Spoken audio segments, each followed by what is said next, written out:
প্রভু, আমরা আবার এই পাতাল বাসিনী নাগিনীর চক্রান্ত শিকার হলাম।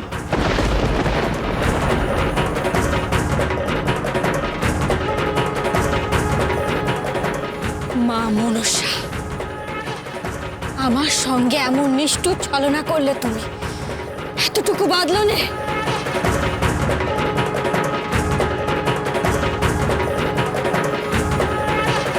দেবী দেবী দেবী দেবী, ইন্দ্র সভায় চমৎকার ঘটে গেছে। আপনি শুনলে একেবারে স্তম্ভিত হয়ে যাবেন। মনসা। দেবর্ষী নারদ,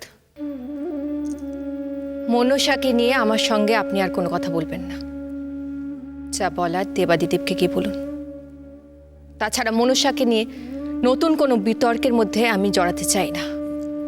কিন্তু দেবী, সমস্ত সংবাদ আপনাকে দেওয়া যে আমার কর্তব্য। আমাদের অনুমান সত্য হয়েছে মা। দেবর্ষী নারদ, আপনি এখন আসতে পারেন। আমি ধ্যান জপে মনোসংযোগ করতে চাই।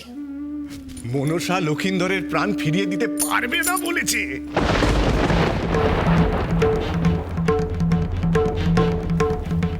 মানে এ আপনি কি বলছেন দেবর্ষী নারদ?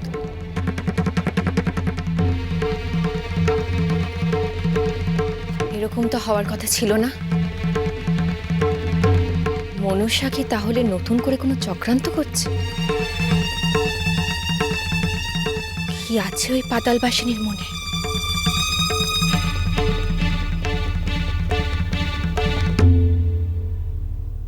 বারবার আমার সঙ্গে এমন ছলনা করতে তোমার বাদ জেনে ভক্তকে রক্ষে করার পরিবর্তে তাকে তুমি বিভ্রান্ত করছো।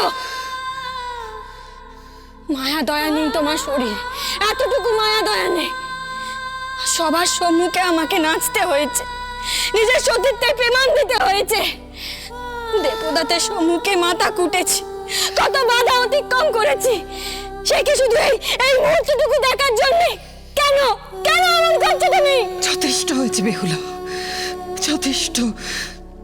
এত স্পর্ধা দেখিও না তুমি। মনসা, বেহুলার ক্রোধ তো অস্বাভাবিক নয়। ওকে তুমি জানাও কেন তুমি লক্ষিন্দরের দেহ নির্মাণ করতে পারবে না। কারণ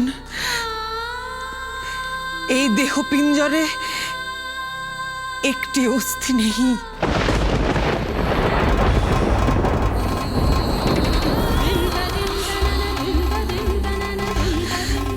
জানু সংযোগকারী অস্থি। দেহ নির্মাণ করতে গেলে প্রত্যেকটি অস্থির প্রয়োজন।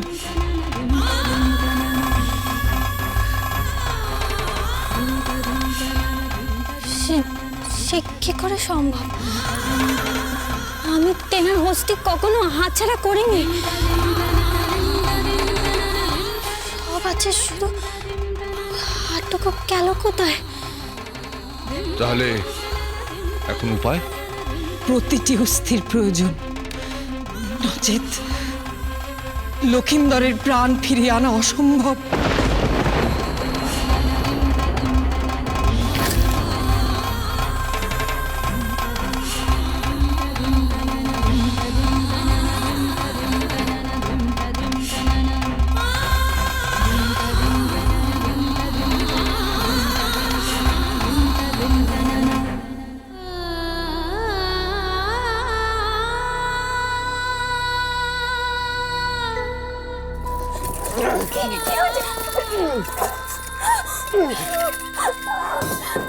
কিচ্ছু হবে না, কিচ্ছু হবে না, কিচ্ছু হবে না, কিচ্ছু হবে না, কিচ্ছু না।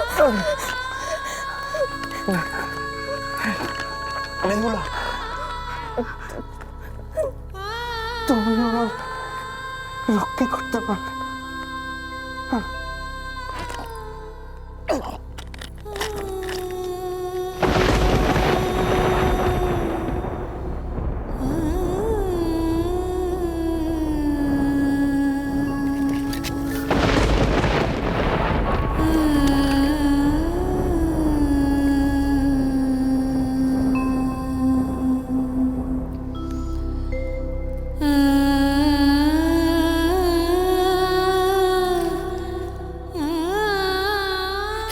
হলো? কেমন করে হলো?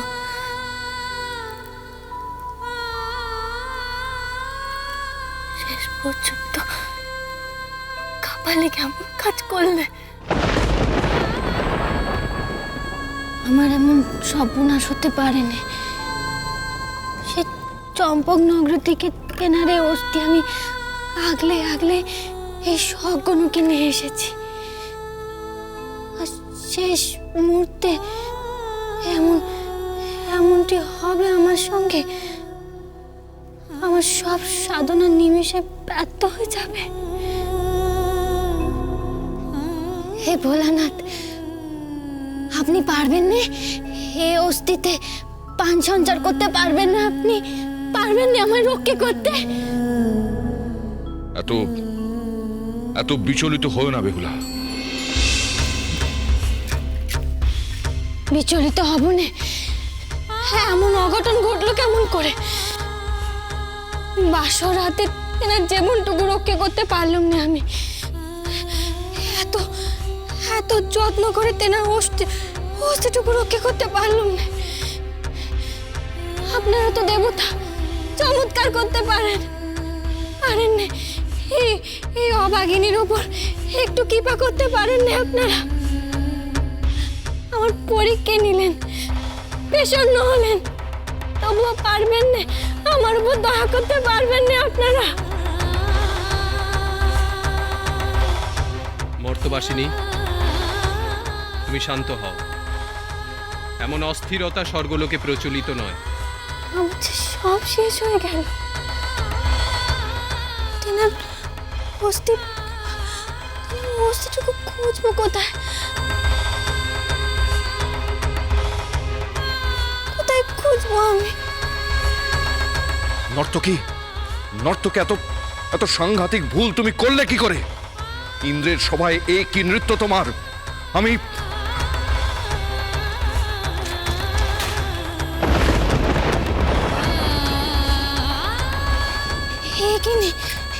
এখানে কোথাও আছে, তেনার অস্থি এখানে কোথাও আছে।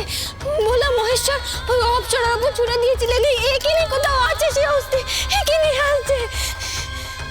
দাঁড়াও বেহুলা। ইন্দ্র সভায় মর্তলোকের কোনো অস্তিত্ব থাকতে পারে না। থাকলে মর্তলোকের কটু গন্ধে এ সভা পরিপূর্ণ হবে। এ সভায় তুমি ভিন্ন, মর্তলোকের কোনো চিহ্নই থাকতে পারে না।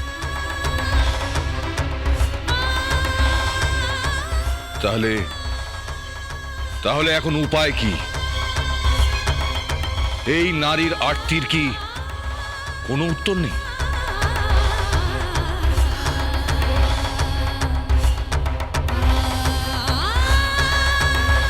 আছে পিতা, আছে। বেহুলাকে আবার মর্তলোকে যেতে হবে।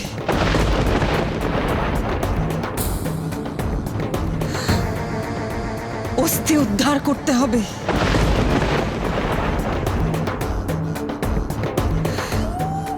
তারপর লক্ষিন্দরের প্রাণ সঞ্চার হবে। না, কোথাও যাবো না, কারো কথা মানবো না, আমি কোথাও যাবো না। অনেক কষ্টে আমি যজ্ঞলোকে এসেছি, কালি হাতে আমি ফিরে যাবো না, কোথাও যাবো না।